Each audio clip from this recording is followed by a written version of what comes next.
Senjata api rakitan bagi kalangan masyarakat awam merupakan salah satu benda atau alat yang digunakan untuk menyerang atau membela diri sehingga akibatnya dapat membuat seseorang yang terkena benda tersebut terluka bahkan meninggal dunia. Hal ini pun cukup meresahkan masyarakat dan perlu disosialisasikan tentang ancaman hukuman bagi masyarakat yang memiliki senjata api rakitan, yaitu Undang-Undang Darurat Nomor 12 Tahun 1951 Pasal 1 Ayat 1. Dengan tahunya masyarakat dengan undang-undang yang mengatur tentang senjata api, serta ancaman hukuman yang menjeratnya, maka diharapkan masyarakat bisa sadar sehingga tidak lagi memiliki bahkan menggunakan lagi senjata api.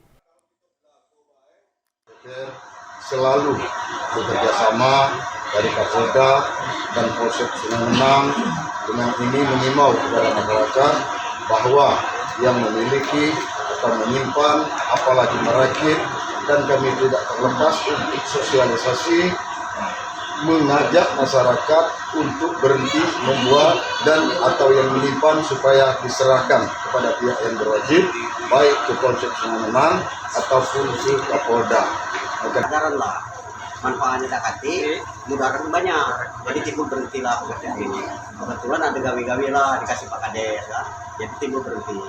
Himbauan dari Pak Kades lah. Sudah berapa lama Bapak berhenti dari pengrajin senjata api? Hampir 2 tahun ada. 2 tahunan hampir. Sejak pemerintahan Pak Kades inilah ada himbau Pak Kades ya, himbau Pak Kades karena kesadaran.